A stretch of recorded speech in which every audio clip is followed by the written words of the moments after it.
Greetings, friends, and welcome to another episode of The Mistake Zone, your weekly dose of our lives and the mistakes within them.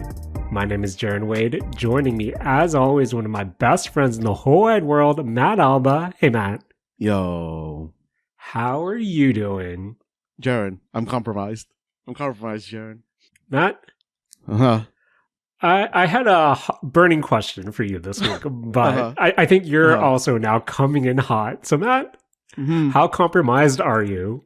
Jaren, I ate dairy milk hazelnut, and now there's just like all or hazelnuts stuck in my throat.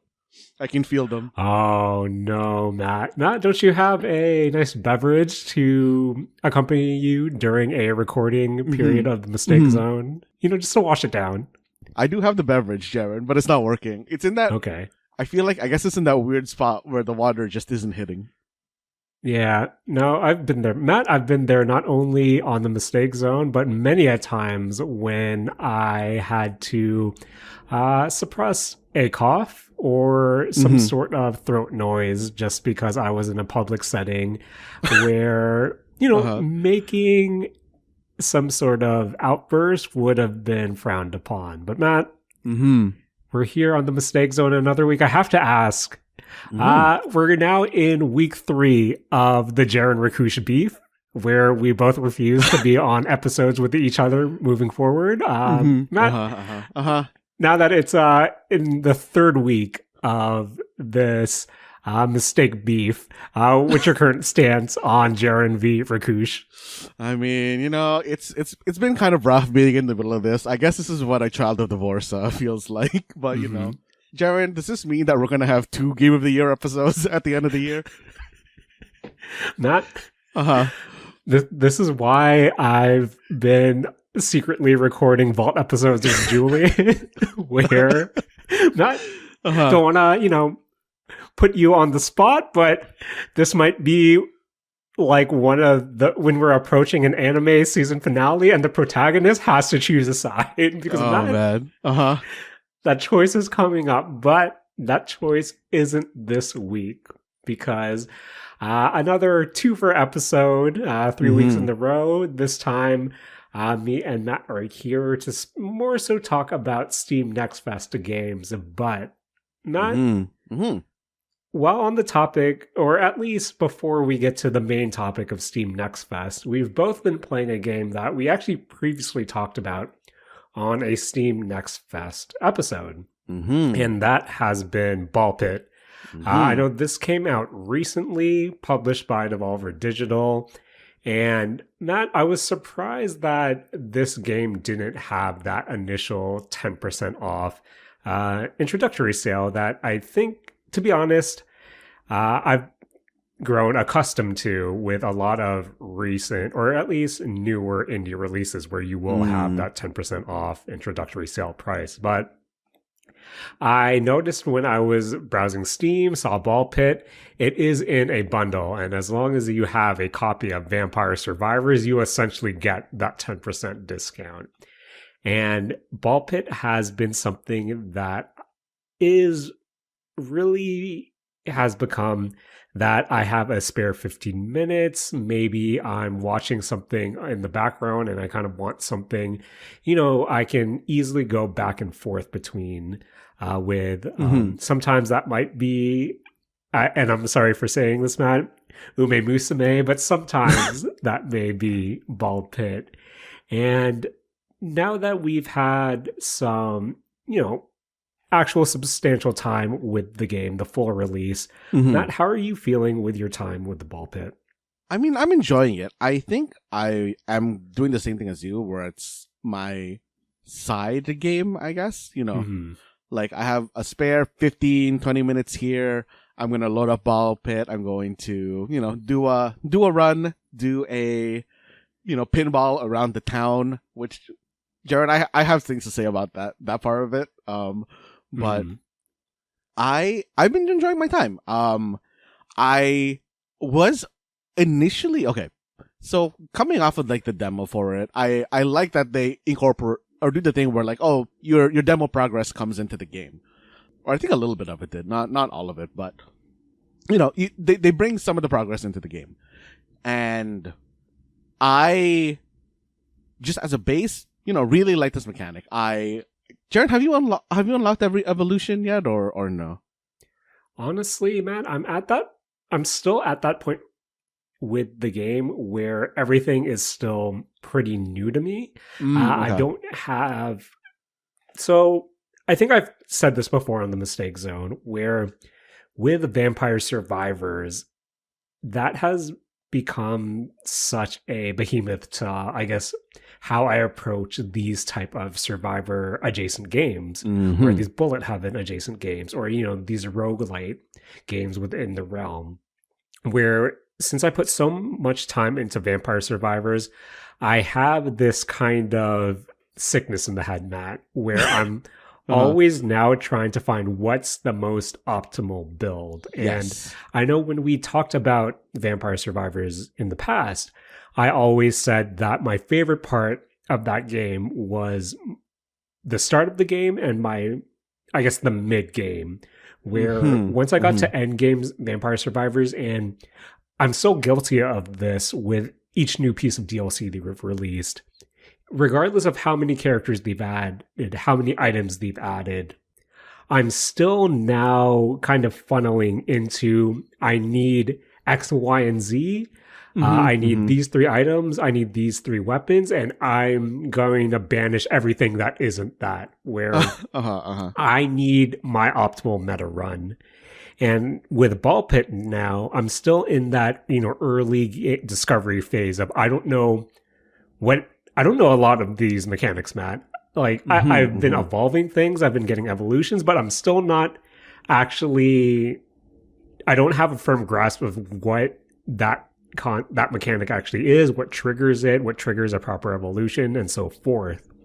Where I've only finished the first, I guess, level once with the second character, and I've only have 3 unlocked, and I'm just trying my best, Matt, where I'm trying to figure out what this game is, what I should really go for, what starter weapons I'm liking, and then, oh no, more weapons are being unlocked that dilute my weapon pool. And I think with my endgame Vampire Survivors sick brain, it's I'm trying to get to that end game optimal part as fast as I can, and I feel like I'm not able to fully digest the ride that I actually enjoyed about Vampire Survivors so much. So, Matt, with that in mind, since I'm sick in the head, how is your more, I'm hoping, normal take and experience with the game?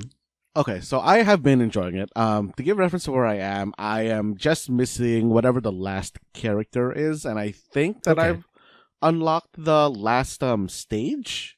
Maybe there's like more stuff after, but as far as I can tell, I think I'm on the last stage and I'm missing the last character.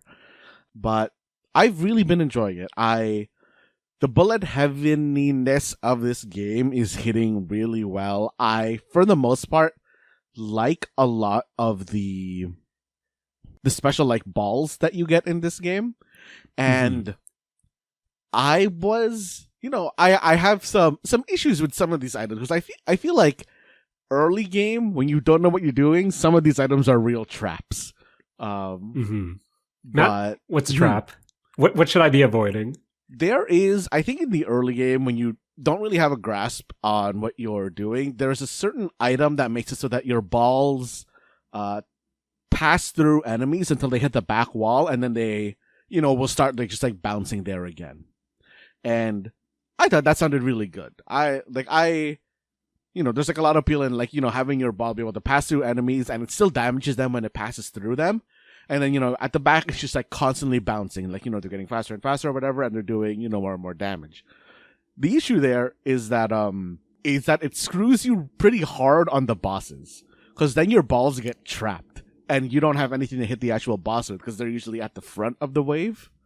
And until you really know what things you should be getting trapped back there, or what balls you have to get trapped back there, you shouldn't be taking that one. I think that one has ruined a lot of my early runs, because thought that it was like, a fun one to play with until I realized its shortcomings. Matt, I too thought that pass through ball was really good on paper on one of my early runs, and boy, did I not have fun during that run, and that's something I actively avoid in my early days with ball pit. Yeah, I don't mind putting that one. Like, there is the item that makes all your balls do that, and then there's the one ball that does it itself. I don't mind putting the one ball on something that's like has like a stacking status effect, like the poison or the burn, because that one I can just leave at the back and it'll do its own thing, and I'm fine with that. But I think I think to save the actual passive item for later on in the game when you have a better handle on things, right? But I don't know, I really like it, and I was actually very surprised at how freeform the ball combining worked. So, as I explained, Matt, this is still something that I'm not entirely sure or have a grasp on, just because, again, I have that vampire survivor sickness in my brain where I think, okay, I need X item and Y item, and that will combine to my Z item. And I always want my Z item. And please correct me and teach me how to play this game, Matt. That's not necessarily the case in Ball Pit, is it? No, it's not necessarily the case. The way that ball fusion works in this is that there's two types. You have I can't remember the terminology they use. Like, they use evolution for one of them, and then I think fission is the other one, or fusion is the other one. Fission just gives you gold, but evolution is that when you have special balls that are max level, you are able to fuse them in some way. Evolution fusion are preset fusions that the game designers have made. Like, for example, if you combine, I think it's like the frost and the ghost, you'll get like a specter that will usually, when you combine them, they'll do something similar, but usually adds like on top of it. But if you do a fusion, the fusion is where the game gets very interesting, because you can then combine any fully leveled balls together. And from what I have gathered in this game, every ball is like a ball that has a certain attribute to it, where it's like a damage type attribute, so like fire or poison or whatever, or I guess like a hit attribute, like the quake where it does an AoE around where it hits, or the lightning where it does like a chain lightning on enemies that it hits, so it like hits in a specific way. And then there's a third one where I guess it's like spawning, where it's like, when you, for example, like the brood mother, like when it hits, it spawns baby balls, right? Yep. Or the sack, when it hits, it explodes into baby balls. And I think that as long as your like those type of balls don't match, you can fuse them together to create a different type of ball that has like those properties. And then you can take your fused ball and combine it with a ball that's, of the missing like third property, and then put those together. And you kind of just like can create your own OP balls in that way, which is a real fun part of the game for me in trying to concoct what I think is my OP ball. Okay, so Matt, have to ask you, since that system is so freeform, what has been some of your more favorite creations that you've stumbled across? Ooh, okay. I think the current one that I usually try to go for can be made, I think, like a couple or like one of two ways. There is an evolution where you combine light and the dark ball, or light and the lightning ball. These both have the same basic effect, which is that you no longer have a ball. It's just that like every second you put a debuff on everybody on the field, and you do just like a certain amount of damage to them. Oh, that's pretty good. Okay. And when you combine this with something like the fire or, poison, you basically just every second you put a stack of burn or a stack of poison on everybody, and it just keeps stacking itself. And it hits everybody, so you don't have to worry about the ball bouncing or anything. It's just constantly, doing the thing. And then there are certain items that are like, oh, when a poison enemy dies, you have a percentage chance to turn them into a zombie. Or if a baby ball hits an enemy that is on fire, the baby ball gets stronger and does more damage.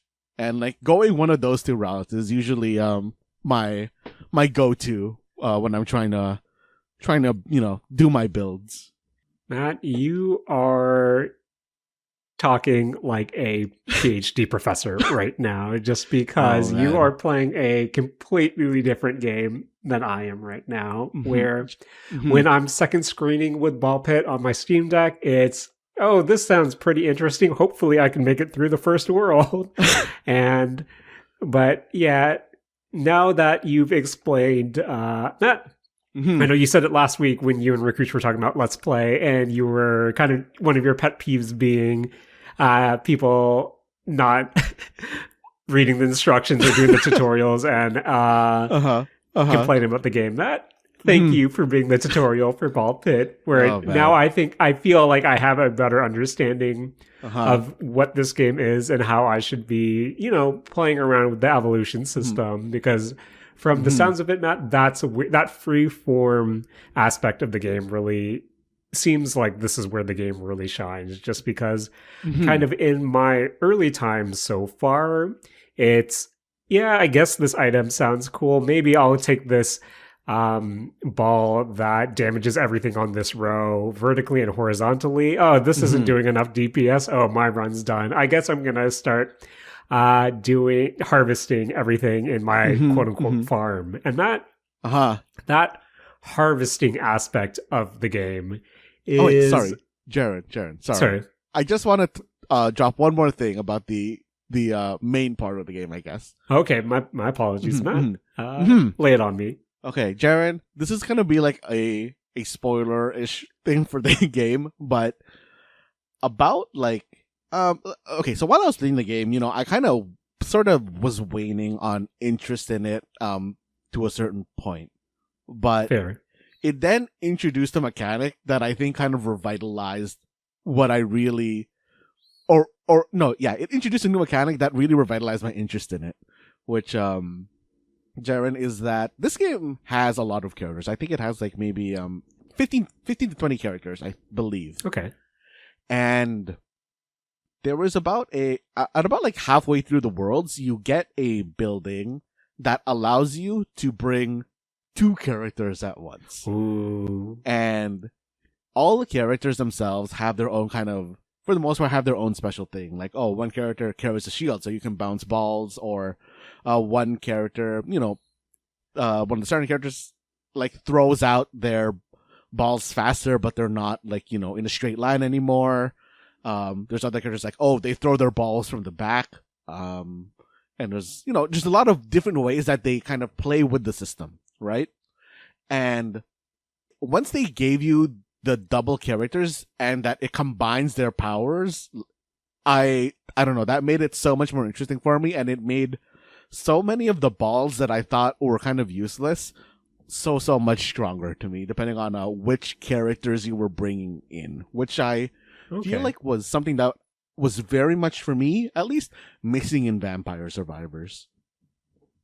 No, that's definitely a good point, just because I think, as much as I adore Vampire Survivors, again, once you get to that end point, I honestly do feel like your characters are just up to sprite preference, where I think when I'm so dead set on my go-to build, it doesn't really matter what their starting weapon is. I already know what I really need. But the fact that you're able to combine eventually 2 characters, again, really opens up what I perceive this game to be, and speaks to that freeform nature that, you've been selling me on, where, once again, Matt, you're the one playing 4D chess while I'm trying to play tic-tac-toe. But again, from what you're saying, this game definitely opens up and really wants you to, be expressive, to really try different builds and combine different items. And I think, Matt, again, I'll keep going to Vampire Survivors just because it's gotten to the point where I can easily break the game. I can easily make it vomit spit, where even though early on in Ball Pit, I'm probably only finishing a run in the first world, 10% of the time. Where I have to ask, at your point of the game, Matt, with the dual mechanics, with, a better knowledge of evolutions and what builds to go for, do you still struggle with finishing levels, or does it get to that break point that, you want to find in these type of games?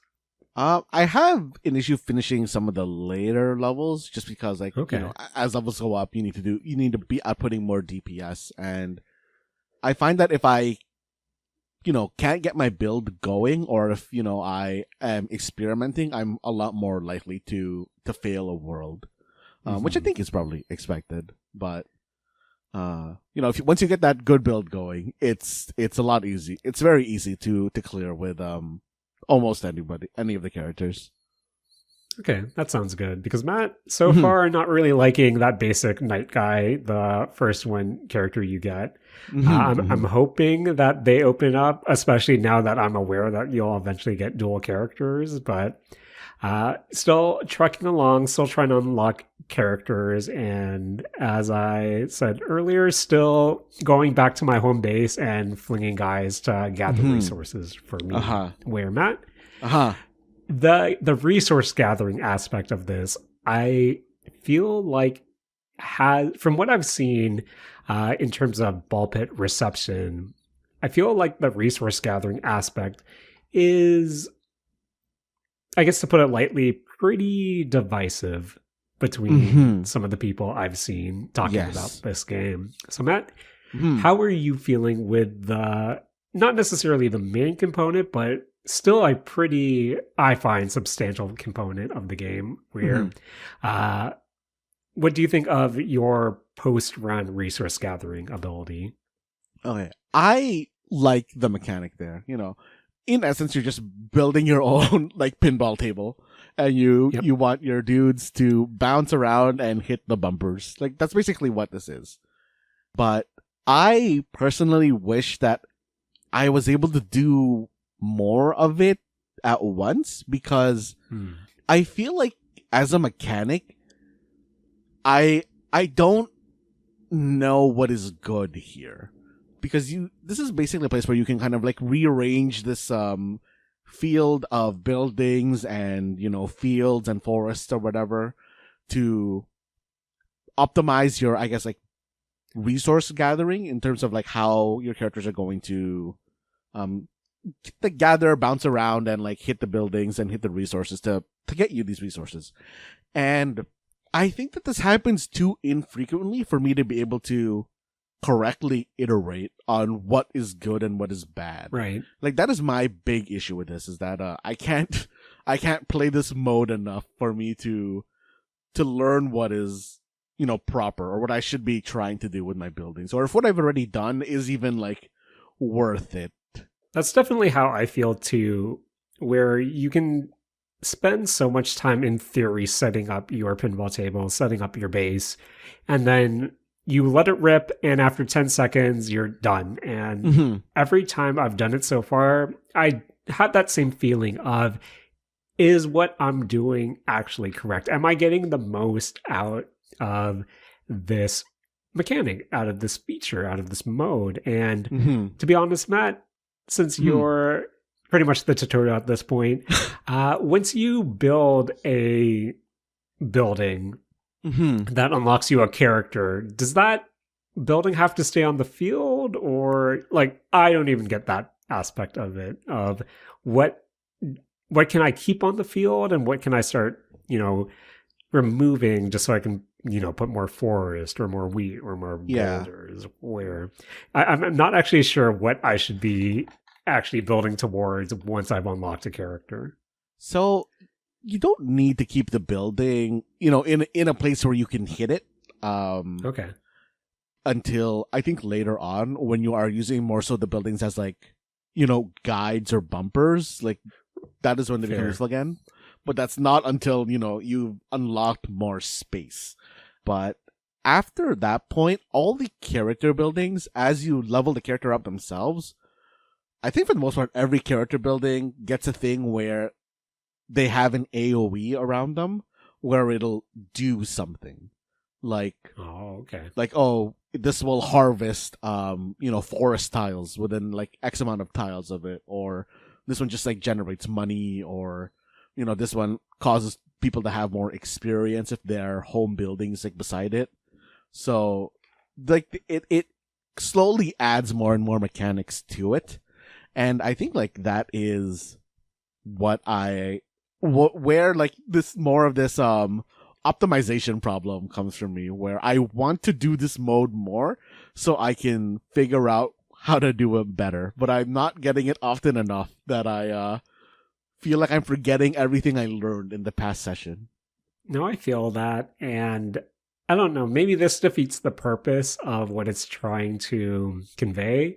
But I honestly wish there was a practice mode or some sort of simulation where, you can put together your table, your base, and then do one pull just to see where all your guys go without it actually, committing to using your, your only post-run harvest.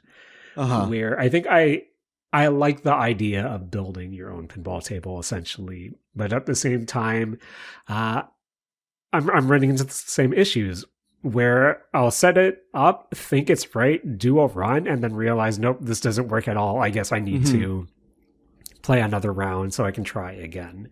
And yeah, I wish I can do more with it at once, as you said, but I also think that opens up the possibility of once I feel like it's optimized, then I just wouldn't touch it until I feel like I need to do it again. So I understand it's a balancing thing, but at the same time, the way the system is incorporated right now, I feel like I'm not getting enough out of it. And I wish I was able to do more so I can play it less in the future is what I'm saying. Classic. But that's mostly been my, albeit short, time with Ball Pit. I'm still really enjoying it. This will definitely be something that will continue being a second screen game for me, especially with a lot of travel coming up. But Matt, as someone who is more experienced in the Ball Pit, what are anything else you want to kind of address, or any closing thoughts? No, this is a game actually that makes me really wish I got this on Switch. Since I don't have a Steam Deck, because like you've been saying, this is such a good like second monitor, second device game that I wish I had access to do it that way. I'm actually really surprised there wasn't a mobile version like right after that. I'm not sure if they're working towards that, but again, I feel like even just with the screen orientation and how the action is set up, that this would work well on a mobile device. But maybe something definitely to look into. Not sure if they currently are, but Ball Pit, really fun game. If you have Vampire Survivors, get that sweet bundle discount while you're at it on Steam. But Matt, before we go, gotta ask, what would you say is at the moment, your MVP ball and your MVP character duo? Ooh, I think... Okay, I don't know which duo I really like, but I think one of the characters that I think makes a duo very strong is Juggler, who lets you throw your balls into the air and they land at your cursor and then proceed from there, which is just really strong. Oh, wow. It gives you the advantage of being able to put stuff in the back, but you're not locked to it, which is like really, really good.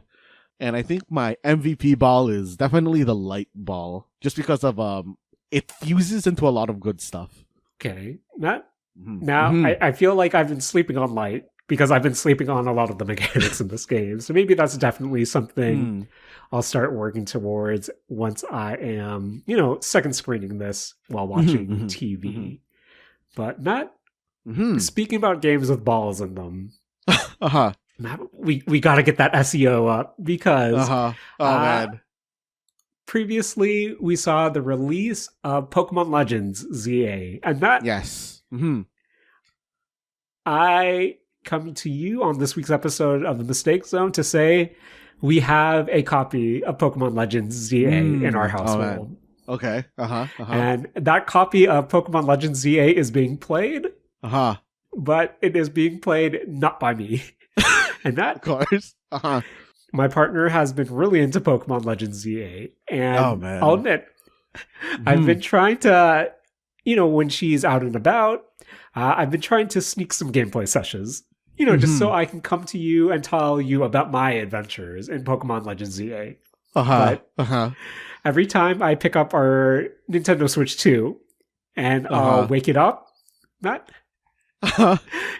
it's still in the game. She's just putting her sessions to sleep and then docking it to charge. And as someone who doesn't understand video games, as we've alluded to with Ball Pit, I don't know how to save a game of Pokemon Legends ZA, so I don't want to potentially break anything she is currently doing. Jared, well, if it helps, from what I've gathered from watching streams of HoloLive, you just go to the menu, which I believe which is the top button on a Switch controller? Is that Y? Or is that whatever the top face button is? And then you press the R button. Okay. Maybe by this time next week, I'll tell you more about actually playing Pokemon Legends ZA. But from the few seconds I held the game because I was getting the Switch 2 and running around with the character, I think it looks okay in handheld mode. And then you get up to an actual building and you realize everything is just a texture. And I think, man, anyone else would be... I don't want to say anyone else would be crucified for this. Because from what I've seen, a lot of people are still saying this is some Nintendo-ass Nintendo stuff. But if you're a Pokemon fan, apparently this is a really good one of those. Man. As someone who has watched a lot of HoloLive members stream this game, presumably, when are you buying this holiday bundle for the Nintendo Switch 2? Jared? Jared, I am deeply considering... Okay. I'm saying that I'm probably going to buy it when Rhythm Heaven Groove comes out because, Jared, I messaged you earlier. I think maybe it was yesterday, maybe it was earlier this week, but I really wanted to play Pokemon ZA. And since, I don't have a Switch 2, I'll be buying the Switch 1 version. And in that case, I can use the good old Nintendo vouchers, where, you pay I think it's $140 Canadian. And you can get two vouchers to exchange for 2 games. And, I was thinking, okay, yeah, I'll do that for Pokemon ZA. But I never knew that there was a catch with those vouchers where you need a Nintendo Online membership to buy them. And really? Yeah, you need a Nintendo membership to buy them, and you need an active Nintendo membership, a real Nintendo membership, not a trial. You can't use a trial membership to both buy them and activate them. So if I want to use those vouchers, I need, first I have to, buy a month of Nintendo Online. And then I use the voucher, I buy the voucher, and I exchange it for Pokemon ZA. And then I'll have 1 voucher left, which I would probably use on Rhythm Heaven Groove when it comes out. But I'm also going to assume that since it's not going to come out within the next month, I'll have to buy another month of, Nintendo Switch Online to redeem it then. So, Jared, I'll tell you next week when I cave and I decide to buy Pokemon ZA that way. Fair.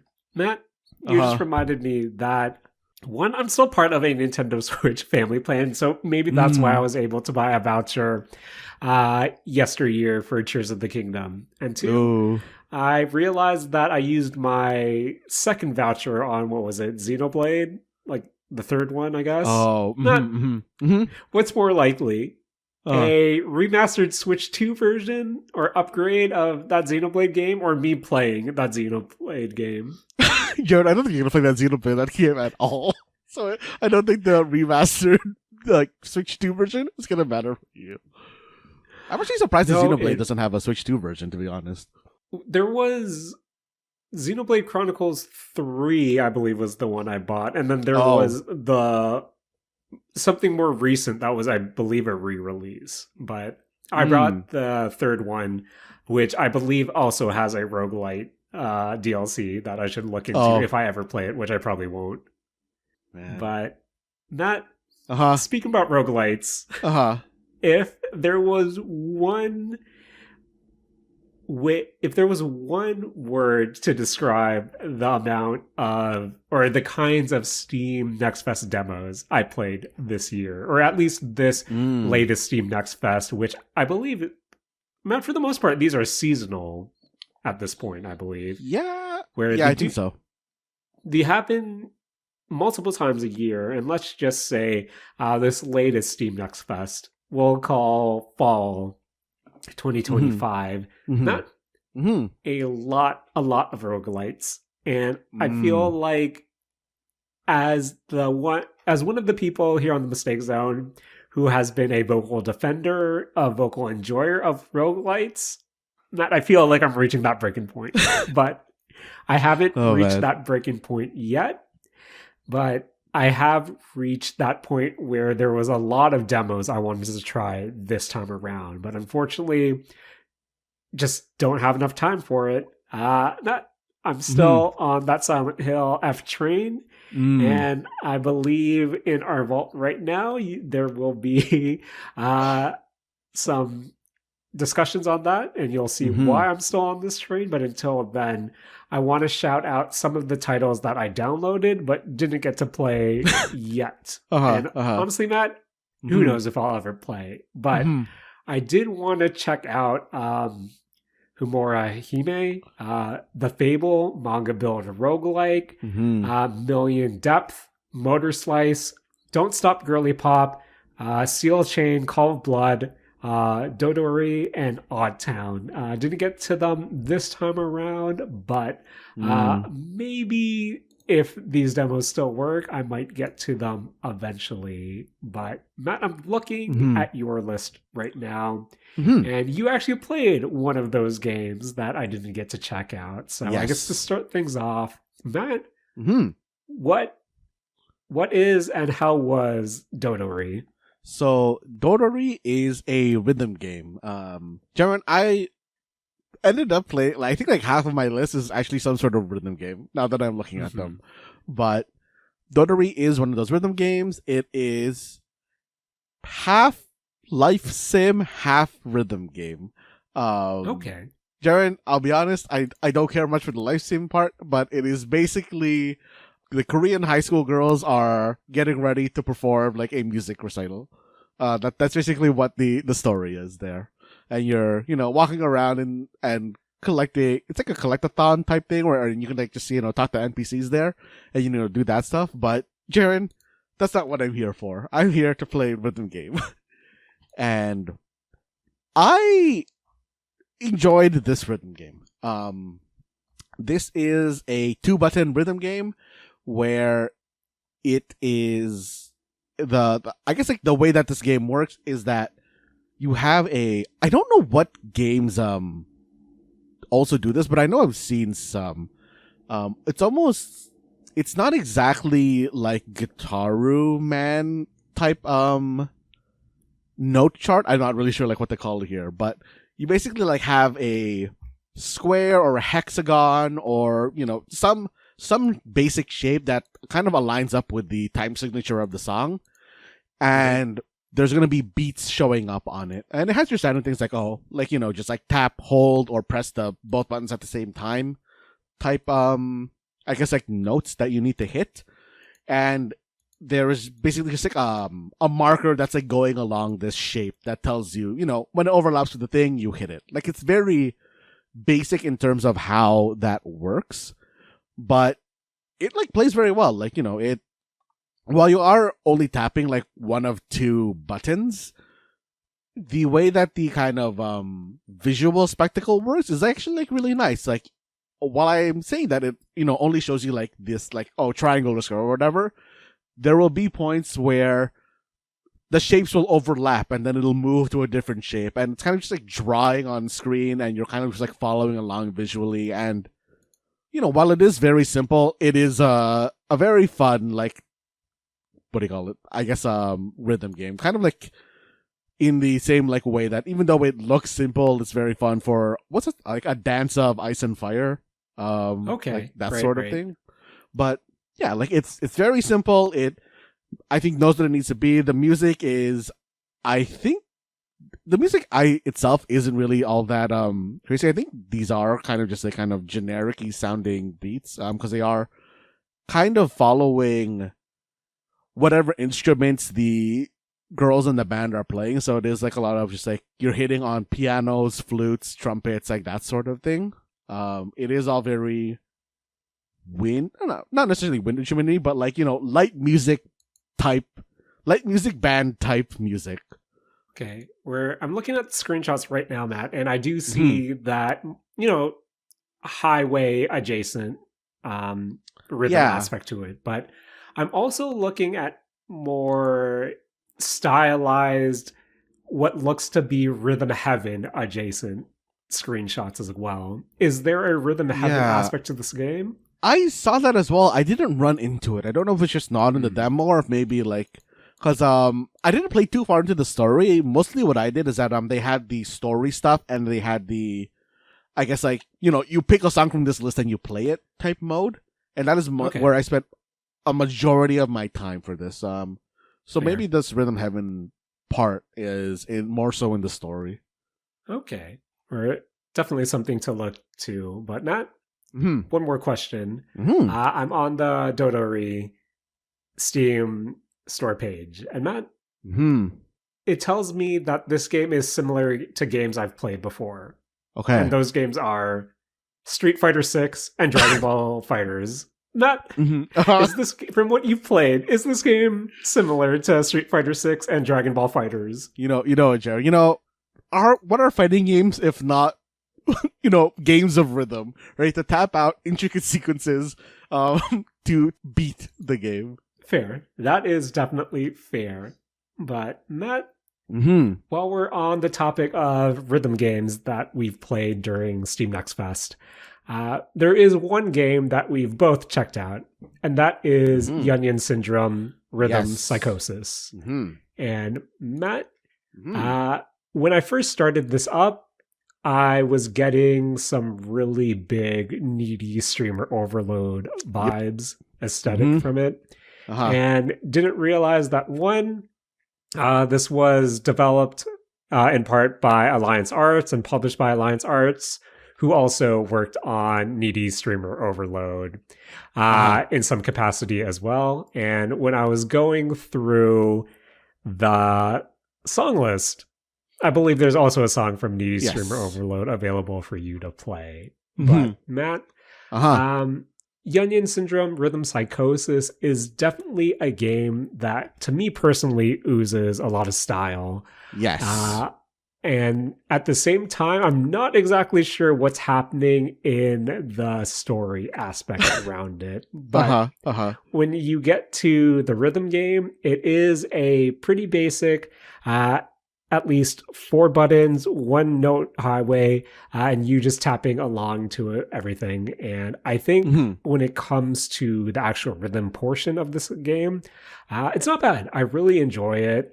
I do like me a good 4-button rhythm game on the PC where I can primarily use my index and middle fingers, because Matt, as much as in theory I should like Fortnite Festival, it's when you introduce that 5th button that all of a sudden I can't comprehend if I should be using my ring finger or if I should be switching back and forth.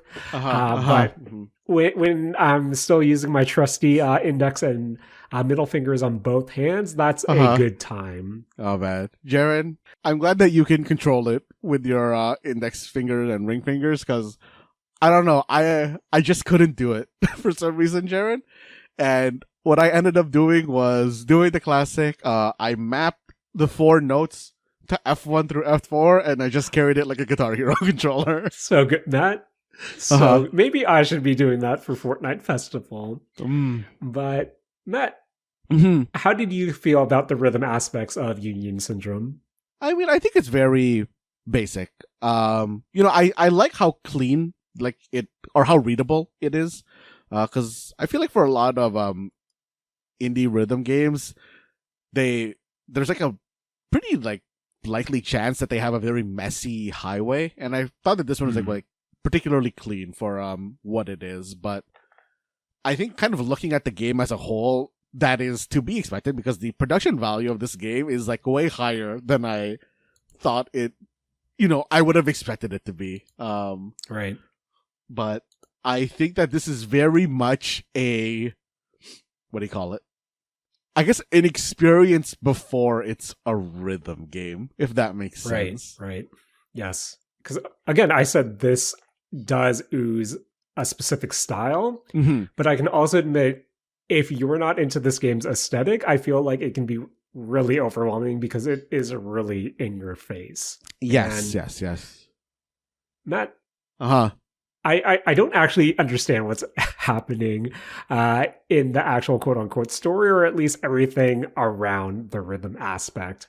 I know you play as a character in theory, I think, and she gets some sort of program or Vocaloid. I'm not entirely sure, and they're friends, but she's trying to hide what's happening from her mom. And that, I do like the hide from your mom button, where I forget what you press, but you hit tab or something, and all of a sudden it plays a screensaver of a boat or some sort of some sort of screensaver to really hide the insanity that this game is. But aside from the rhythm game portion, Matt, what do you think of everything else when it comes to Yunyun Syndrome? I mean, I like it. I generally like both of the characters have a lot of personality to them. They have a lot of style to them. And I think that they're playing their archetypes very, very well. I just wish I understood like any part of this story because I feel like this is going to be one of those games where I'm going to be like, I guess I'm going to watch a YouTube essay on what the story for this game is. Where not... I think as a rhythm game, I'm really excited for it to come out, but I guess I'm also equally excited to try to figure out what's actually happening in the game itself. But if you're looking for something that's in your face, that's not gonna lie, should probably have some flashing light warnings and a lot of them when you start right off the bat. Maybe give Yunyun Syndrome a try, but I do admit this might not be for everyone, but if you're in its target audience, I think you might kind of enjoy what it has to offer. But Matt, what else did you check out during the Steam Next Fest this time around? Jared, I'm going to go really quickly into what was a really quick demo. I'm going to go into Beyblade X Evobattle. Ooh, Matt? As two people that likes Beyblades, I'll be honest with you. I feel like on paper, a Beyblade video game should work, but from my experience, I don't think a Beyblade video game has worked in the past. Matt, is this a proper evolution to what I perceive Beyblade video games to be? Jared, I feel like this is a decently competent Beyblade video game. I think that it is a crime that this demo is only one fight and you can't customize the Beyblade.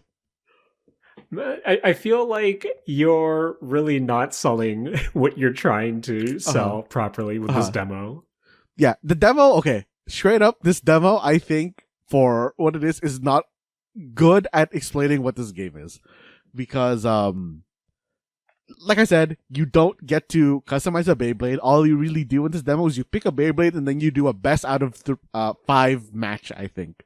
Or getting to 5 points using the Beyblade point system, which it's kind of weird and convoluted that I don't really want to get into explaining here, but, it is a Beyblade game. And, the way it works is that you start off, you do your Let It Rip when you are doing your let it rip, you are able to pick the angle. You'll be able to pick like where you're launching into. It shows you your Beyblade's kind of path that it'll follow, and then you do a quick QTE to determine like how good your launch is, and then your Beyblades are kind of like spinning in place. You have a button that makes your Beyblade do like an attack where it'll home in on the other Beyblade.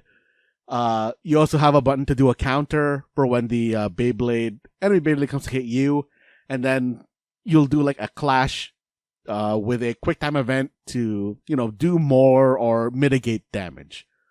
And this is following the Beyblade X kind of arenas where it has that gear on the outside rim or somewhere on the arena. Do you know what I'm talking about? Right, yeah. Where there are like all your face buttons are basically able to do attacks. Like you do your basic attacks, it builds up a meter, and then when your meter has stuff in it, you're able to do specials. And your specials will usually involve, you just doing more damage, you kind of going into the gear track and then doing a really, really hard hit. And that's basically what the game is. And I wish that there was like more that I could customize on the Beyblade just so I could know what is and isn't on every part of the game.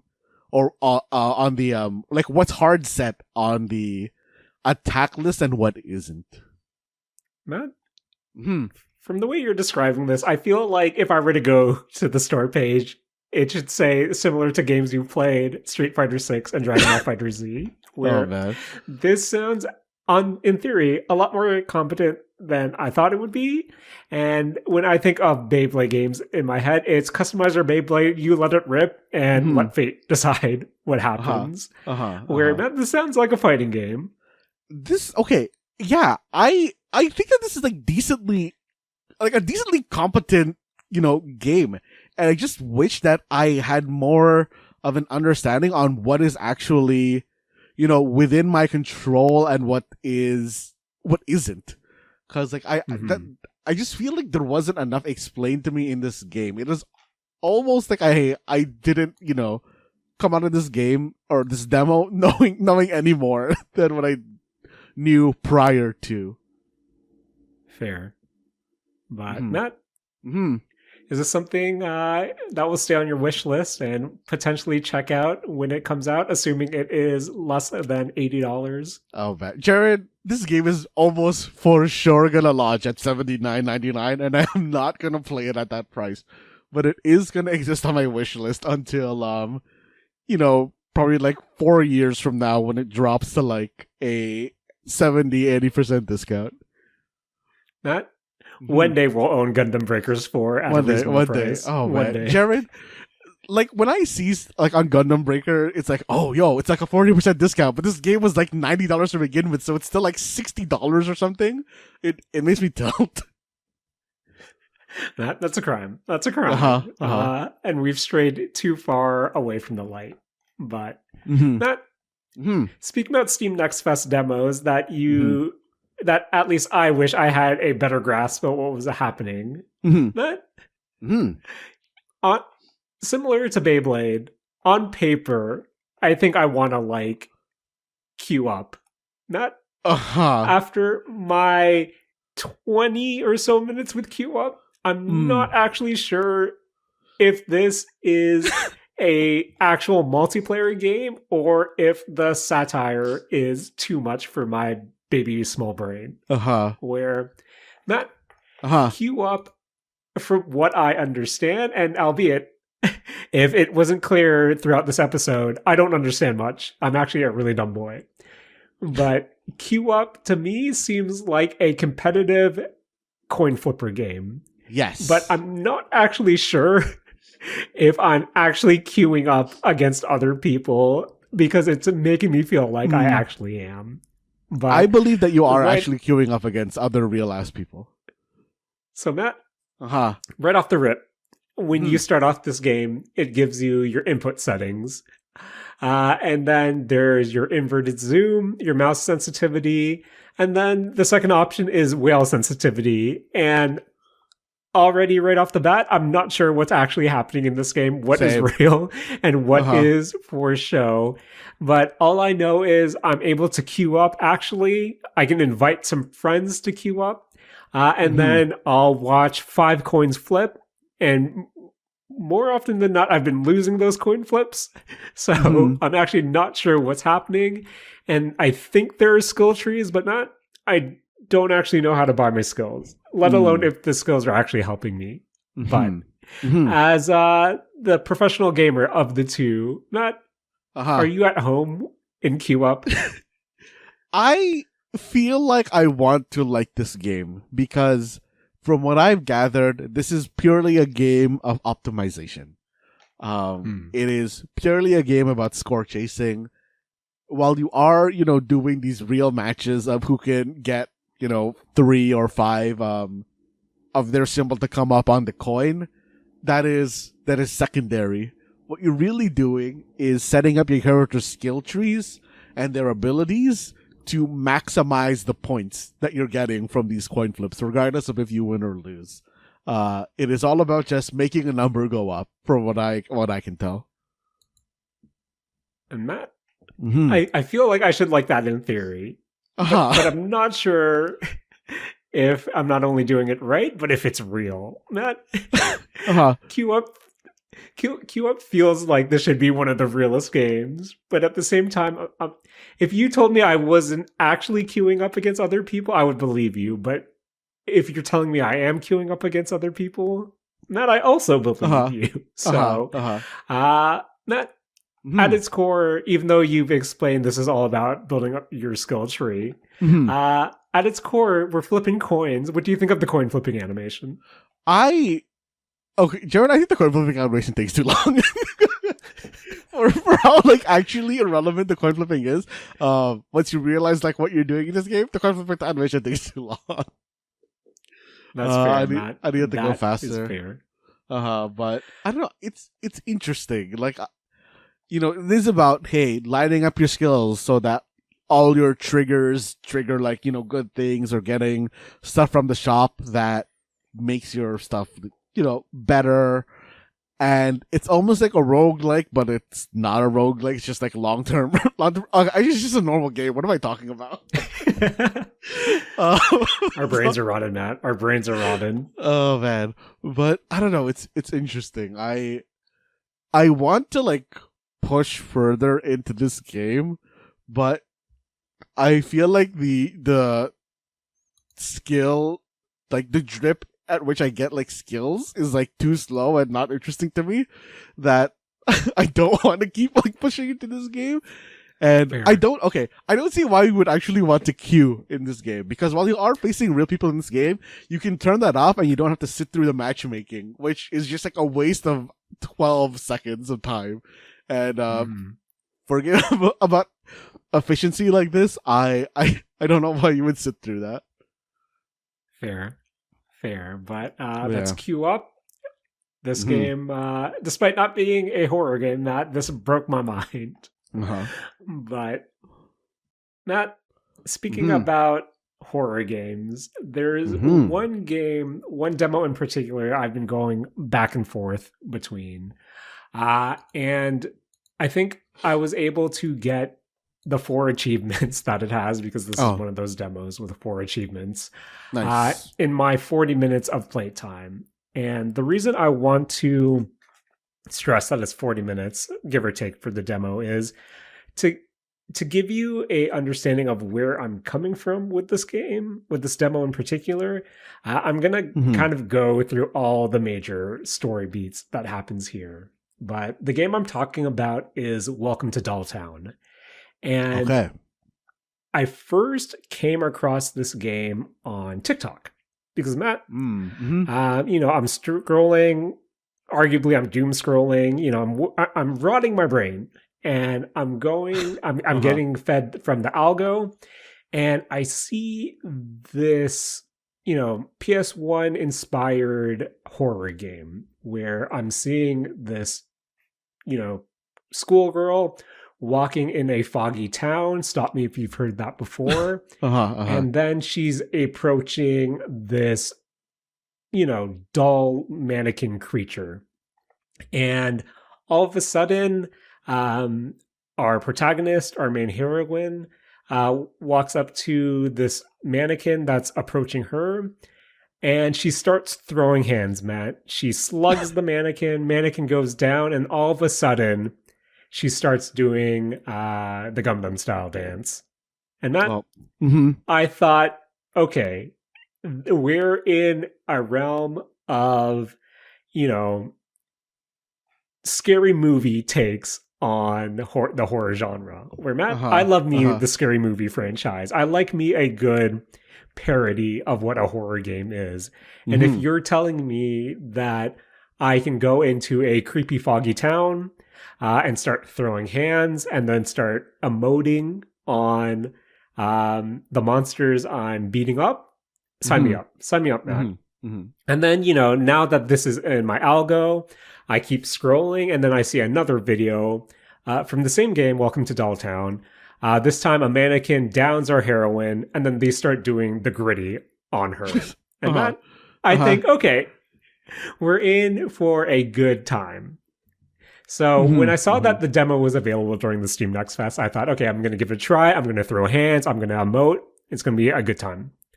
And then that, the game starts off with essentially a mature content warning where, this game contains themes of violence, psychological horror, and references to suicide.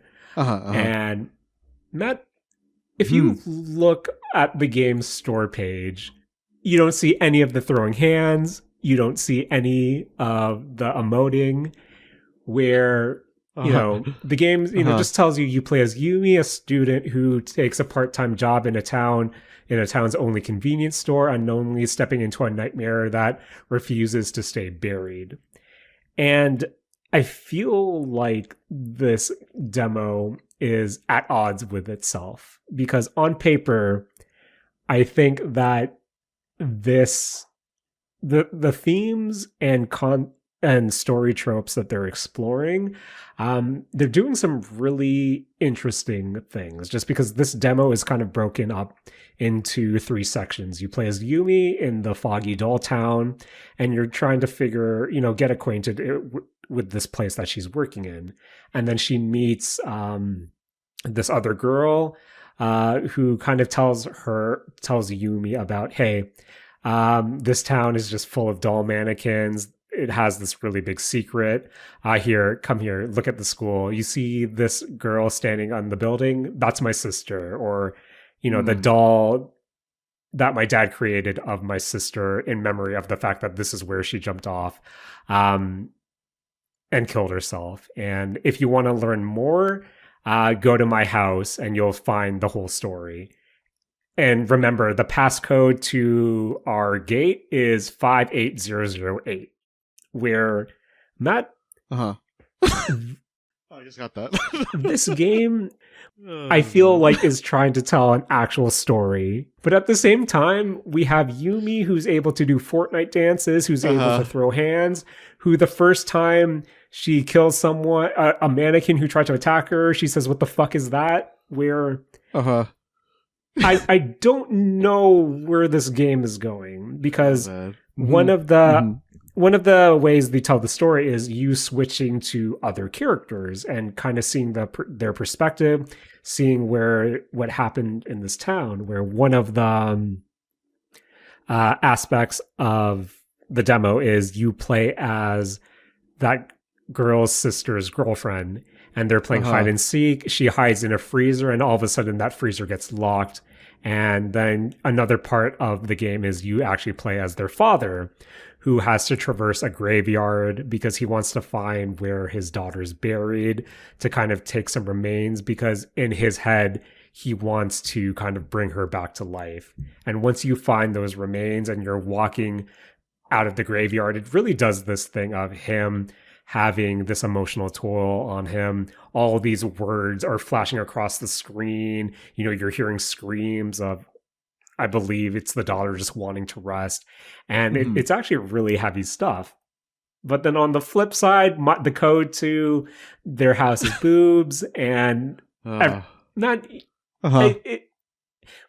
Part of me wants to know where this game goes, but part of me, and then the, more, I guess, optimistic side of me is, are they using kind of the meme aspects to kind of, explore, maybe this is a way you want, another way people tackle grief, people letting go is trying to find the humor in things, trying to kind of run away through other means.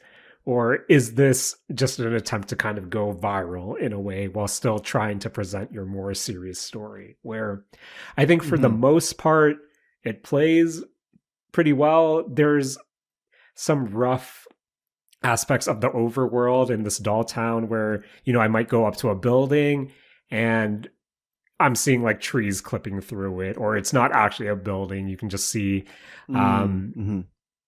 just kind of, stuff like that. So, there's some polishing to be done. I'm not sure how big the team is. I think it's on the fairly small side. But again, I feel like I want this game to be more Scary's movie and less, hey, here's our game that needs a mature content warning in the beginning.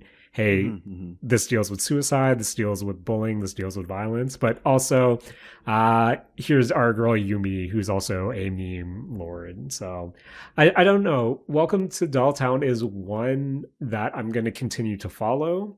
I believe it comes out February 16th, but I'm really... And I believe it's going to be an episodic game, or at least the chapters are episodic, and then you'll get to, see different perspectives of different characters. But at the same time, I'm really curious to see how these stick the landing. Just because, again, I feel like so much of this game is at odds with itself, at least of how it's being promoted on, say, TikTok, as opposed to how it's being promoted on its store page, where I think I would be more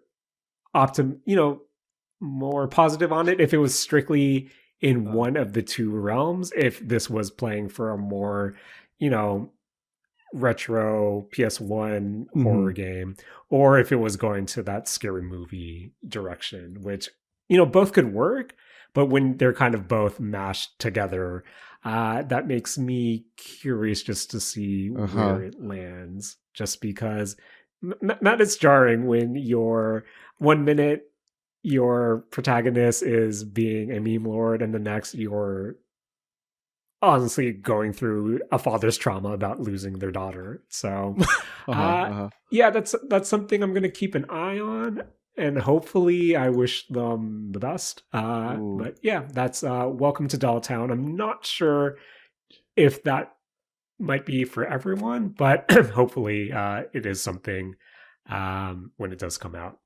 But Jaren, what's up? Is Welcome to Dolltown interesting enough for you to put down $25 for a pre-order, which includes a outfit inspired by American McGee's Alice?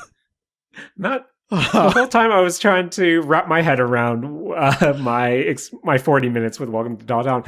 I've been looking at this limited backer deal post, and Matt, my relationship with Alice. And also, whether that be the Alice in Wonderland Lewis Carroll variant or the American McGee variant, where I'm tempted. Matt, I'm tempted. But need to see how limited this backer deal is. Because, Jared, I mean, it's only until November 2nd, so you'll have a week to decide if you want to back. Matt, there's only according to their Ko-Fi, there's only 951 left. So we'll see. Matt, if I pay $2,500, I can get a custom quest. Ooh. That's a lot. Yep. But Matt, I'm sorry for that word vomit just now. Matt, do you have a Steam Next Fest demo you might have more cohesive thoughts on? I don't know about more cohesive, but I definitely do have thoughts about Thrasher. Matt, is this a skateboarding game? This is not a skateboarding game. Damn. I don't even know what to call this. This is a a dragon breaking panes of glass game. I'm okay. This is a game by the people who did Thumper. I don't know if you remember that. Right, I was going to ask. Mm-hmm. Yeah. This has like the exact same aesthetics. I went into this thinking that it was a rhythm game in the same way that like, Thumper is a sort of a rhythm game. But this is still sort of a rhythm game, but it is less of a rhythm game than even how Thumper was a rhythm game. Did you play Thumper? I did. And Matt, in theory, Thumper should be something right up my alley, but it didn't click with me the way I hoped it would. But Matt, were you a big fan of Thumper? I enjoyed Thumper. I played that in VR, and I thought it was like a very good VR experience, just because like it was very, I don't know, it was very it didn't make my stomach hurt to play, and I don't know, it was like one of the few VR experiences where you could kind of just like sit down and play it on like a controller, and it still felt like pretty good. But Thrasher is also available in VR. I do wonder how the experience is in VR because I didn't get a chance to play it in VR. But this is basically a mouse cursor dexterity speedrunning game in which what you're basically doing is you're in essence using your mouse cursor in this game, like kind of like, I guess like where your mouse cursor is acts as like the head of a whatever this like cyber dragon is, and what you're doing with it is that you're breaking through targets. These targets can just be like, kind of like circles or, series of lines that you need to break through. And there are always going to be kind of like obstacles in the way. And it is like a score chasing speed type game. So you're trying to do these as fast as you can with the best score that you can. But like the kind of interesting thing that you can do in this game is that your obstacles are breakable by you if you draw a circle around them. And when you draw a circle around them, it increases your points multiplier. So you're kind of like balancing your optimized path with where these like things are, when you want to turn them into multiplier bonuses, and which ones you want to turn into multiplier bonuses. Like, are they like too far out of the way or whatnot? The way it still kind of stays rhythmy is that like the things that you're breaking are moving around the screen, and they are kind of moving to a beat. Like they are, kind of like entering, hey, like at these certain moments, everything aligns if you just want to do like a straight cut from like top to bottom or, just a circle already or something like that. And, visually, this is like a very interesting experience. Like the gameplay is very basic, but then since this is a kind of score chase type game, I think that actually lends it to itself pretty well. And I really want to try this game in a VR at some point. Like the VR is available in the demo. I just like didn't get a chance to try it. Okay, that sounds intense. And this is giving me flashbacks of, for some reason, doing the training mode in Valorant and realizing, I'm not good at. Yes, I think that like if you're good at the kind of Valorant shooting gallery type thing, like this might be an interesting game for you just because of how much mouse control it's asking for. But that doesn't sound like it's for me. And now, but again, this could be something that is a trip in VR. But again, maybe I was hoping that this would be a Thumper game that actually clicks with me, but not, to be honest, not really being sold with what you're putting down. But hopefully it is something worth checking out as well when it fully does come out. But Matt, now that I've opened the floodgates with it, I'm actually going to go to its store page, and unfortunately, this game doesn't look like other things that I've played in the past. So, I guess this doesn't play like Street Fighter 6 or Dragon Ball Fighters. Damn, hate to see it.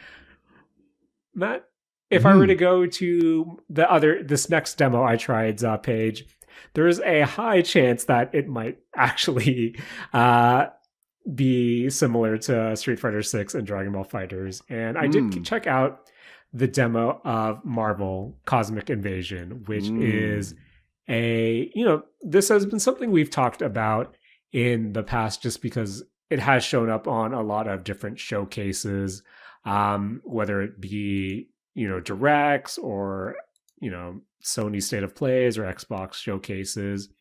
But this is from .emu, and also being developed by Tribute Games, who also did Shredder's Revenge.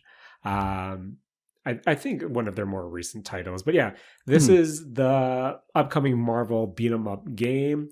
The demo itself has a bunch of characters you can definitely check out. I did play as She-Hulk, Spider-Man.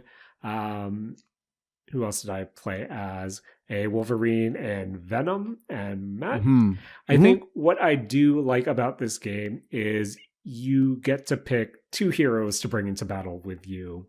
And from there, you're able to tag in and out. And I really do like how this does have that Marvel versus Capcom inspiration that it wears on its sleeve, just because, while it isn't really one-to-one, you do see a lot of at least animation references to what you kind of expect from the those classic Marvel fighting games.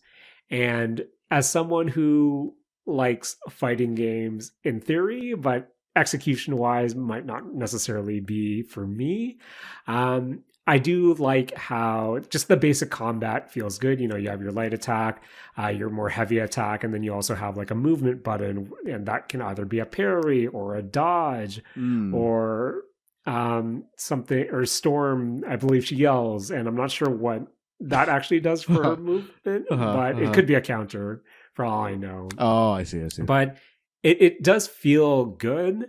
And I do feel, speaking about ball pit and expression, I do think that if you're able to really figure out the combo system well, I feel like you can do some really elaborate fighting game combos, especially with the tag-in mechanics. But as a casual who just likes punching things as my favorite Marvel characters, I am really looking forward to Marvel Cosmic Invasion. And the demo, again, gives you, I believe, 6 characters for you to try. The first 2 levels. That feels good. Definitely on my radar. And I take that back. I'm actually surprised that the Steam store page for me personally says that this game doesn't look like other things that I've played in the past. Oh, man. But this is definitely something I kind of want to check out in the future. But Matt, do you have any interest in Marvel Cosmic Invasion? Yeah, okay. Jaren, I think this isn't a game that I'm really interested in buying, but it is a game that I'm interested in playing at some point. Yes. But, going through the kind of videos for this game, I definitely see like a bunch of references to other, it's like more specifically like just like, Marvel fighting games of, just like color palettes and attack animations. And it looks really nice. Like this does look like it would be a like blast to play. Yeah, and that I just like me a good beat 'em up. I also like me a good beat 'em up with friends, and you know how much I love me a good tag mechanic. But Matt, can you tag in anything else that you checked out in this round of Steam Next Fest games? Ooh, I think that I'm going to, very quickly tag in Hangtime with an exclamation mark at the end. Matt, I like me a good exclamation point in a name. Hangtime is actually like, I think the most indie out of all the games that I played, just based on the graphics and the simplicity. Hangtime is a side 2D 2-on-2 volleyball. It is at the very least co-opable, where each character just controls one person on the team. If you're not playing in co-op, the computer controls basically your setter. And you're able to do the cool stuff with the spikes and the the what do you call it, like drop shots and stuff like that. But this is a very basic game. It is, like I said, 2D volleyball, a 2D 2-on-2 volleyball. The graphics are so basic. The animations are pretty basic, but it is a roguelike.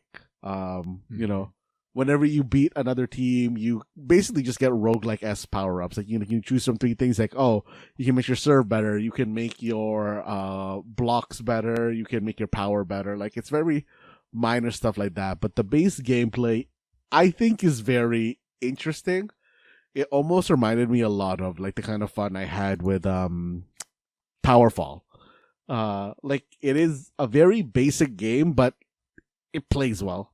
Like, for what this game looks like, the game plays like pretty nicely, and I don't know. I don't really have like much to say about this. It is, but like I said, it's just side-scrolling 2-on-2 not basketball, volleyball. Like, you're there to receive balls, block balls, spike balls, and like do drops, and it feels really good. Like, I'm wondering if it goes to 4-player, like 2v2. But I think it might just be at most 2-player co-op game. I really do like the art style. I feel like, I don't know, part of me thinks this isn't for everyone, but I think it's doing something for me as well. And, it really is giving me, I'm trying to say this in a positive way, like Flash game vibes, but like a refined Flash game. If that makes sense. Like, this is very basic, but, the gameplay is there. Like, I think the gameplay, at the very base, the gameplay is very fun for this. Fair. But Matt, again, on the store page, not like any games that I've played recently. But Matt, I'm on the store page of a Steam Next Fest demo I did try recently. And this is similar to 2 games we've, arguably talked at length this episode. Oh, okay. In Ball Pit and Vampire Survivors. And okay. I checked out Hell Maiden, which is I want to say Survivors, like less Vampire Survivors, but more of the twin stick shooter variety that I guess most recently we've talked about in Hollow Cure. And this is a mashup between a Bullet Heaven, Hollow Cure control mixed with a deck builder that is inspired by Dante's Divine Comedy, where we have anime girl versions of all those characters. Of course. Matt, there's some Hades inspiration, for good measure, because you do have a hub world where you can kind of interact with all the different poets. And then that will eventually take you to an area where you can jump into the actual gameplay aspect. AKA, I guess that would be the different layers of hell that you're, venturing to find more characters and fight a bunch of monsters that are kind of, trying to swarm you. But so this is, again, a Bullet Heaven game. Controls like a twin stick shooter. You're running around trying to survive waves of enemies, getting experience, powering up, and then the deck building aspect comes in the form of, I guess, you're leveling up, where you'll get, every time you level up, you'll get another card, and that can be an attack card, which will define your attacks, or that can be kind of a different power-up card, or even a different passive as well. So, pretty standard Bullet Heaven Survivor-like aspects. The deck building aspect comes in the fact that the weapons you have are kind of on cooldown based on the cards you have. So if you have 4 different weapons, every time their ability triggers, you'll have that little cooldown before they're able to trigger again. And then with your weapons, you're able to get power-up cards for them, whether that be, this might add another, +1 to count, more damage. This might make its attack size better. And again, pretty standard stuff when it comes to this genre. I do like how some of the different power-up cards and even some of the different weapons really want you to play around with your quote unquote, I guess, deck placement, just because when you get a attack card, you can put that in one of 4 slots. And then sometimes you can add on or get different power-ups for that card that says, hey, if you slot this on in a certain area, all the weapons or attack cards to the left of it will be more powerful, or everything to the right of it will be more powerful. So light strategic elements that way, but kind of at its core, Matt, this is one of those games. It is really stylish. I do like the character art. It really gives me that retro anime aesthetic. I think it controls great. Matt, you have a dash, and you know how much I love dashes in games. Mm-hmm. I think so far I didn't see it in the time I've played, and I think how long have I had in this demo? I think I played it for like an hour and a half. I didn't get to any areas that gave you meta progression. At least so far, I'm not sure if it exists. I didn't get to some sort of menu that let me put skill points into something to give me more health or give me more standard attack, and haven't been able to complete a run so far. But I'm hoping for more meta aspects to make up for the fact that I'm just a baby gamer. But Matt, I see you also have this game wish listed. Do you have any thoughts on, at least from what you've seen of Maiden so far? I mean, to be honest, I didn't look too deeply into this. I just saw that it was a bullet heaven that had a card or a deck building aspect, and that was like interesting to me. But like other than that, I didn't really look too deeply into it. It looked like it had like decent production value as far as like the art assets go. But I didn't really look too far into like the actual mechanics of the game. Mm-hmm.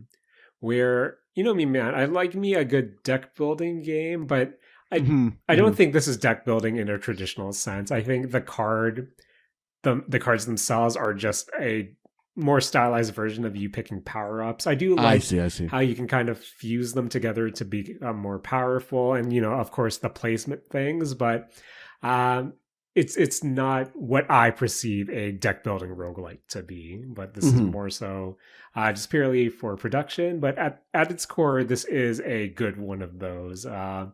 But while playing it, I'm really looking forward to the final release. But it also gave me that feeling of, Matt, as much as I love this genre, I don't know how much more I can take right now of it. I see. Yeah. But that was my time with the demo of Maiden. Looking forward to it. But Matt, any other demos that you're looking forward to after your time with them? I mean, I guess in the total opposite direction of Bullet Heaven, we have I want to say like it's a Souls-esque boss rush game, from what I've gathered, in Rubinite or Rubinite. I'm not really sure where the emphasis in this name is supposed to go, but I believe that this is a character that's supposed to be, just like loosely Little Red Riding Hood. Yes, and the kind of story in this game is very like, oh, there's like a blood god is doing bad things. Ruby is in some way related to it, and she has to go kill a bunch of monsters. And Jaren, this game's a toughie, and it revolves around like I said, this is a boss rush game. You are basically just fighting these big old monsters. The kind of main mechanic in this game is that you have the ability to do like this dash attack that cuts through the monsters. It gives you like your iframes, but to do this dash attack, you need to enter this focus mode where you are unable to move. You kind of just like stare down the monster. It builds up a bar, and when this bar has like 3 charges to it, every charge makes your dash attack do more damage. But if you perfect dodge, you basically just get a whole bunch of bar at once. And this is, from the way at least I've been playing it, this is basically dodge the game. Or perfect dodge the game. I'm sorry, perfect dodge the game. And I don't know, it's interesting to me because I can't tell if I should be using other mechanics in this game. Because like I said, you get like this dash attack if you're able to charge up this bar. This bar, like I said, goes up when you stand still and look at the enemy, but you also get more bar when you perfect dodge. So as far as I can tell, the optimal way to play is to always stand still, let the enemy come to you, and then perfect dodge, and then do your dash attack. And I was able to beat the first boss that way. I didn't beat the second boss because I got butthurt in my dodge game. But I don't know. The game is good. The pixel art in this game is fantastic. Like it is a very aesthetically pleasing pixel art game. Jaren, I think I'm playing this in the laziest way possible. In that, by default, your focus button, which is like your stand still and charge up your bar button, is right mouse button. And by default, your basic attack, which is like an attack you can do just by, just like a basic attack. It doesn't do anything like crazy. It's just like your main character swinging a knife is bound to your left click. But I've quote unquote optimized it so that my focus is on right click, my dash attack is on my left click, and my dodge is on my left click, and my dash attack is on my like thumb mouse button. So I can play this game one-handed. Matt, I feel like for what's essentially a difficult boss rush game, playing it one-handed does not compute with me. Where I feel like this is a game where you need both hands on controller being locked in. But Matt, you kind of lost me on this is a toughie because stylistically, I think this looks like a really cool game. Mm-hmm. But okay, the one-handed thing worked really well on the first boss. But once you get to the second boss, you need to dodge stuff on the floor, and that's where it like kind of falls apart. But I found that I was doing much better once I abandoned my basic attack, and I really just focused on dodging highlighted floor and only doing my counters. Okay. Or perfect dodges. Yeah. Mm-hmm. But Matt, as I said before, really stylish looking game. This thing on your wish list, Matt? I think so. Like I enjoyed the boss, but I think for me it depends on how long the game is. Or like how many bosses it goes through, because I feel like there's I can't tell if this is a roguelike or not. In that, like, if like once I get to the end, is it like the end? And like I'm just done with it in terms of content. Like that, I haven't been able to like really tell. But Matt, this game is similar to the games I've played in Ball Pit and Elden Ring. Fair assessment? Elden Ring, yes. Ball Pit, no. Fair enough. But for another game actually, where I'm not really sure how much content is in it. I also played the demo for Sisyphus is a Bug. And this is, basically the story of Sisyphus, but you're a dung beetle. For the people who don't know who Sisyphus is, it is the Greek god or Roman god. I can never remember where the difference between those two, like, god pantheons, but like he was basically punished to like push a rock up a hill. Like forever. Yes. And in this case, you are a dung beetle pushing a ball of poop up a hill. You're trying to get to the top of Mount Olympus. But this is one of those games where, like, okay, you always only have, or as far as I've gotten, you always only have 60 seconds to get to the top of Mount Olympus. But the way that you're doing it is that this is one of those, I guess, like, stacking knowledge games where you kind of always have access to everything you needed to do at the very start of the game. Like, if you know how to play this game, you can get to the top of Mount Olympus in the first day. But it is a type of game where it wants you to wander into wrong paths to learn how to like play this game properly. Because at the very start, you're really all you can really do, as far as you can tell, is walk around and push this this ball around. But eventually you learn other skills like throwing the ball or getting the ball to come back to you, or kind of like being able to super jump or break physics, like stuff like that. Like this is one of those games, like kind of like in the same vein as Tunic or something like that, where all the mechanics are there at the start. You just need to know how to use them, and the game is basically teaching you how to use these mechanics, and then you just have one final run where you go to the top of Olympus. And I don't know, it seems like pretty interesting. I enjoyed my time with it. I never got to the top. There's like this weird jump that you need to do really quickly, and I think I just don't have an efficient path to get to where I need to do this weird jump, or maybe I'm just doing it wrong. But since the game is only 60 seconds long and then it resets you back to the start, that keeps getting in my way, Jaren. That keeps getting in my way. So I think there's a little piece I'm missing. Is this a Bennett Foddy like? I don't think so. Like, there's definitely aspects of it. But I wouldn't really say that it isn't that same kind of thing. Maybe narratively, like it does feel like a Bennett Foddy game, but I don't think that in terms of how bad it makes you feel to do poorly in what is the name? What's the actual name of like the game with the pot? The dude in the pot? Getting over it? Yeah, like you don't have like that kind of feeling of like failure when the game resets, because it's pretty light on that end. Okay. Matt, are you gonna play Baby Steps? I'm not gonna play Baby Steps, Jaren. That game seems like too hard for me, and I don't, Jaren, I don't like losing that kind of progress, which is wild considering that, like, you know, we've talked about roguelike so much.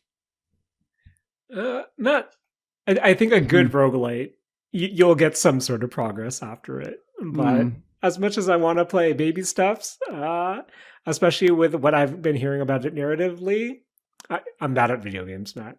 I'm bad at video games, and I want a video game to make me feel like I'm good at it, even though I'm not.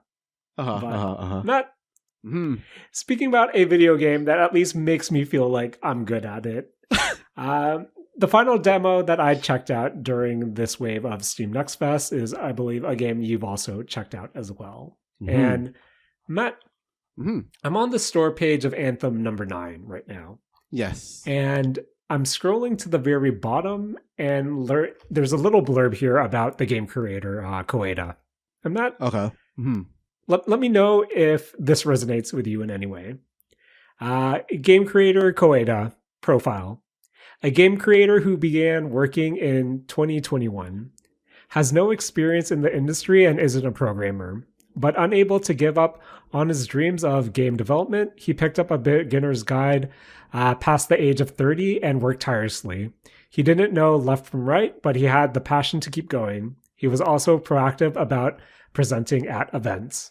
His debut game, Anthem number 9, received the grand prize in the Shueisha Game Creators Camp Game BBQ Volume 2 Demo Division. And Matt, this seems like it's a game from a solo developer, first time around. And Matt, I enjoyed my hour and a bit with Anthem number 9, just because I feel like it is stop me if you heard this before, a unique take on the roguelike genre. Yes. That has aspects of deck building and match 3, which not both are up my alley. But if I had to be really honest with you, Matt, it seems that Mr. Koeda began working as a game programmer in 2021. If you told me that previously Mr. Koeda played Persona 5 and that was a core defining moment in his life, I would believe you. Yo, 100%. Oh man, yeah. Anthem number 9, I don't know Mr. Koeda, but I feel like he's a fan of Persona 5 because this wears not. Is this our Halloween? This might be our Halloween episode based on when this episode releases. Oh yes. If you told me this game was cosplaying or dressing up as Persona 5, I'd also believe you. Yeah, 100%. At its core, I really like the game itself. I do. So this is as I said, a weird blend between match 3 and deck building as you kind of traverse in your classic roguelite map. You're trying to get to the end, you're trying to beat a big bad, but not as someone who is better at describing games than I am. How would you describe its battle system? This is such a unique battle system. So I feel like I haven't really I guess I've played systems like this, but this is pretty unique, which is that in this game, when you're doing your fights, you have a small deck, and it's not really a deck of cards, it's more like a deck of attacks. These attacks are kind of coded with colors of red, green, and blue, and they have patterns on them, either it's something it's red, blue, green, or just green, red, or blue, blue, blue, that sort of thing. And then each of your turns, you are given a random assortment of gems that are also these red, green, and blue colors. And you have to arrange these gems in, whatever order you want.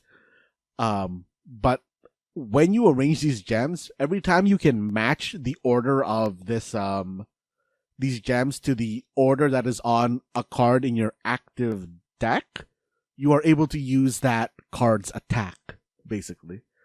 And by kind of making repeating patterns or patterns that integrate into others, for example, if you had a weapon that has the pattern red, green, red, and you also had another weapon or attack that has the pattern green, red, every single time that you are able to produce with your random gems the red, green, red pattern, you're actually activating both of them at once. And you're trying to optimize your deck so that you're able to stack as many of these, as possible. And the real only limit is that your deck can't contain the exact same pattern. Right. So you can't have two red, green, red attacks. But you can have, that, like I said, that red, green, red attack, and then you can have the red, green as a different attack, and then a different attack can be green, red. So, you're really optimizing and drawing through RNG, because your attacks and their, I guess, gem layouts, for the most part, are decided through RNG. And that is the roguelike asset of this. You're trying to optimize, build your deck. You're trying to get items that, let you manipulate as much luck as you can. And, just do your classic roguelike thing of optimization, remove what you don't need. And then every character has their own little rules on how they can, mess with the game. The demo had 3 characters. I don't know if there's going to be more than 3 characters in the full game, but one character, their ability is that they can change one gem from one color to another color by paying a resource.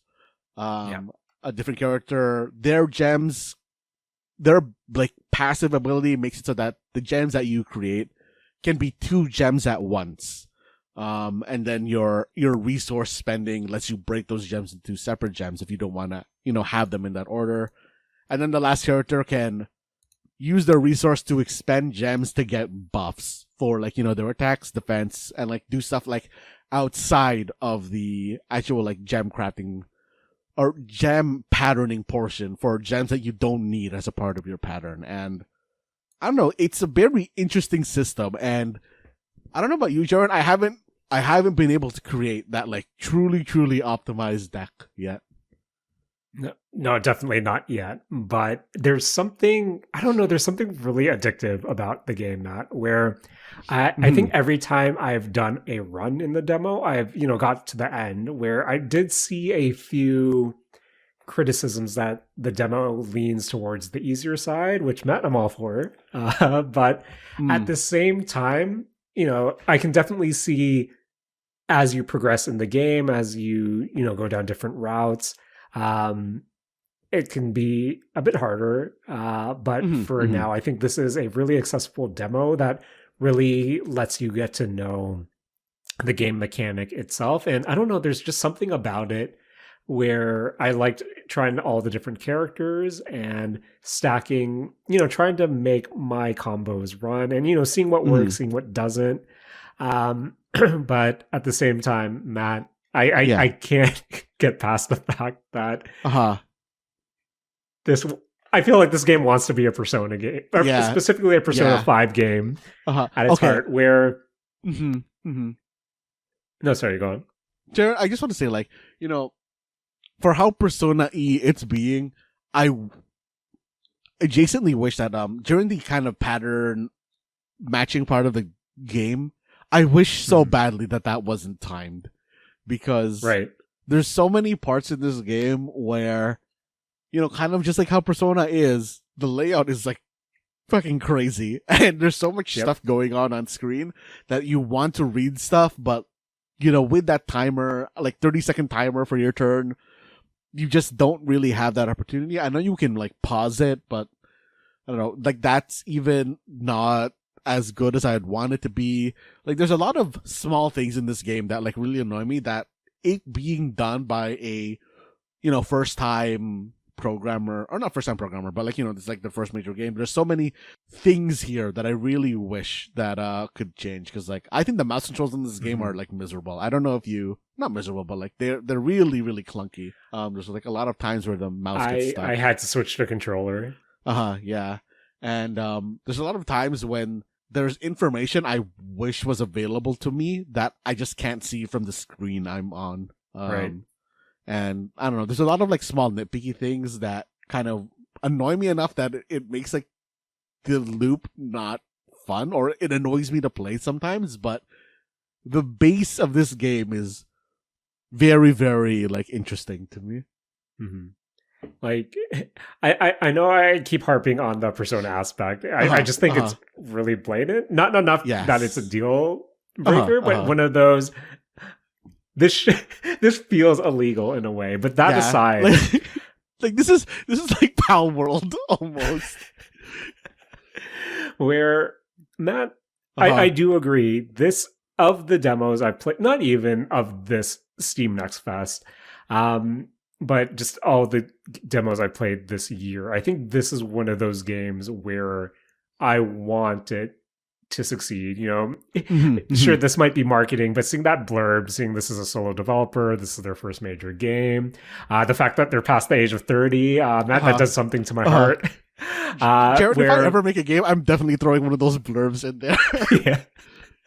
Where again, I want this to, I wish the best for the team, for the guy behind it, for Koeda. Same. But at the same time, it's rough around the edges. But I feel like at its core, this is definitely something I want to keep following. This is definitely something I want to check out.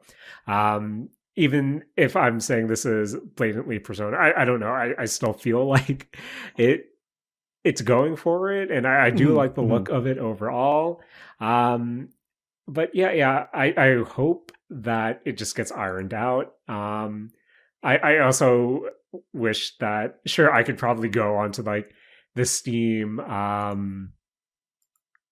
forums and just do some feedback there, but this is definitely one of the instances where I wish there was like a survey that you can just fill out right off, somewhere in the menus. That I feel like I do appreciate when a good demo says, "Hey, do you have any feedback? Leave it here. Hopefully, we can consider it."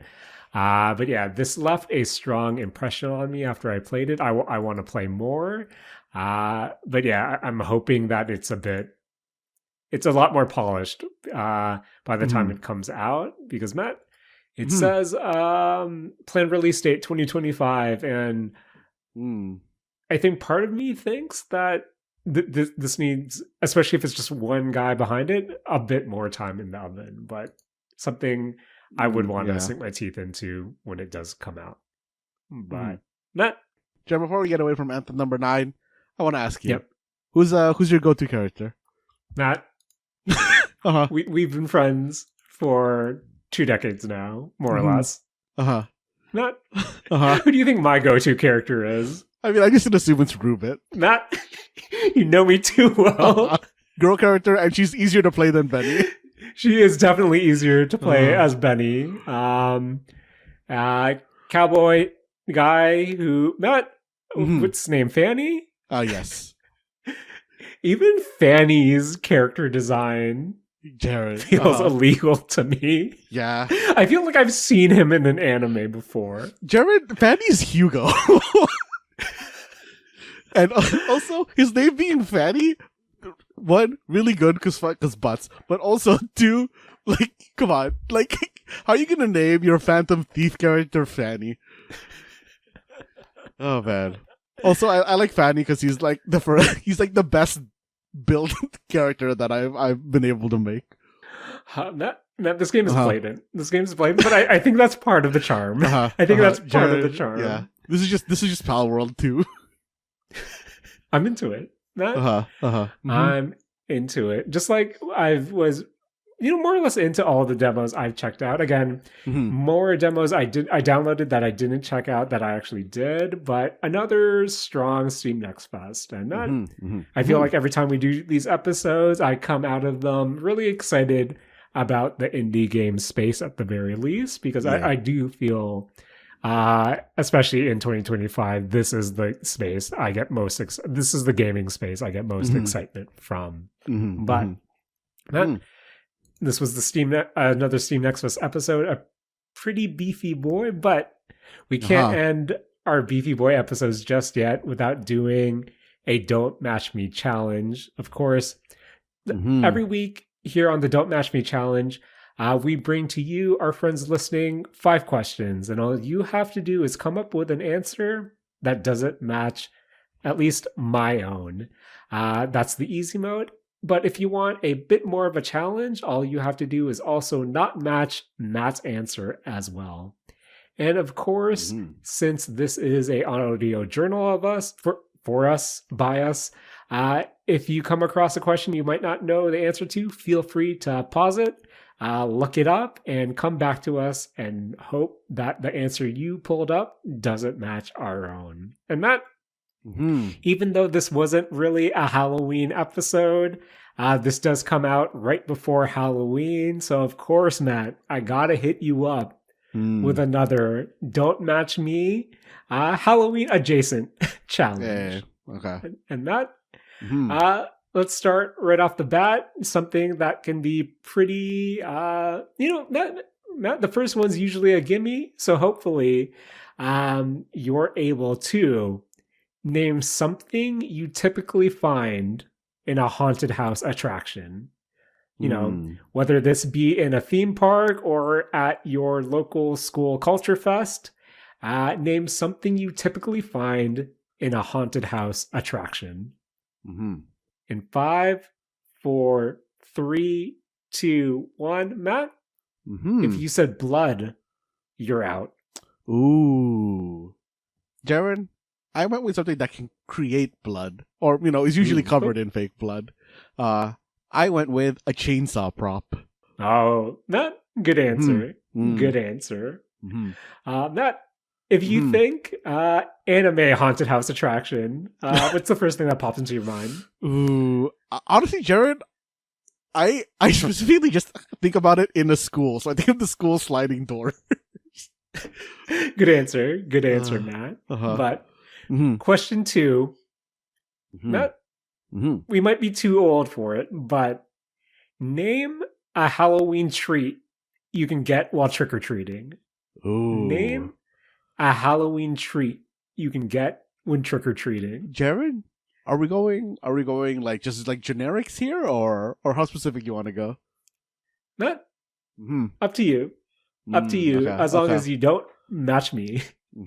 So name a Halloween treat you can get when trick-or-treating in 5, 4, 3, 2, 1. If you said fun-size Snickers, you're out. Oh no, Jared. I want to get those fun-size Snickers. Oh, Matt, They're so good. I love me a fun-sized Snickers. Jared, I also specifically went fun size too, not just Snickers. It was specifically the fun size Snickers. I specifically said fun-sized Snickers. Oh, man. Mm-hmm. I don't want to alarm you, but we may or may not have already bought our Halloween candies to hand out to the children. Not... Shrinkflation is getting way out of control. Yeah. It's crazy. It's been bad. It's bad in bad previous years. Oof. Matt, I don't want to live in a world where the Reese's cups are this tiny moving forward. Damn. But Matt, question 3. Name one of the types of ghosts you can find in Phasmophobia. Oh. Name one of the ghosts or ghost types you can find in Phasmophobia. All right. In the video game Phasmophobia. So in 5, 4, 3, 2, 1. If you said the twins, you're out. Oh. Matt? No. Which ghost did you hunt? I mean, Jaren, I just went with the poltergeist. You know, the classic poltergeists. Classic. To be honest, I'm not sure when they added the twins, but I'm pretty sure the twins wasn't in the game when I last played. But we're reaching that end. But name any anime vampire. Ooh. Name any anime vampire. In 5, 4, 3, 2, 1. Matt? If you said Sophie Twilight from Miss Vampire Who Lives in My Neighborhood, you're out. Ooh. Jared, I know you weren't part of this episode, but I have to go back to last week with the Little Miss Vampire Can't Suck Right Vampire of Luna Ishikawa. Man. That, I was definitely going to come... Maybe next week, if I squash the beef with Rakush, I may or may not have checked out the recommendations you guys thought of me, but until then, the beef still stands. The beef still stands, Matt. But Matt, our final question for the week. I have to do it, Matt. I know we left the Zenless Zone 0 zone, but name any Spook Shack character member. Name any character name any Zenless Zone 0 character who's part of Spook Shack. So in 5, 4, 3, 2, 1. Matt? I had a cheeky answer, but I'm going to play it straight. If you said Alice, you're out. Oh. Jared, I had to go with the one that brought me to Spook Shack. I'm going with Yuzuha. Good answer. Matt, I know technically you're not the ref this week, but Matt, if one of our friends listening out there said Bell or Wise, would you accept that answer as a valid answer? They're not part of Spook Shack, are they? Or did they become honorary members of Spook Shack when I wasn't paying attention? Matt, I think the implication is they're honorary members of Spook Shack. You know what? An honorary member is a member of Spook Shack. Fair. Okay. If you were cheeky out there, just know I was about to say Bell, but without the proper ruling, we'll let it slide for now. Jaren, I thought you were going to name what's it? I don't even know its name. The name of not Alice's, Yuzuha's raccoon. Oh, is it Tanuki? I don't know. I just Tanuki, assume any Tanuki's named Tanuki. But not.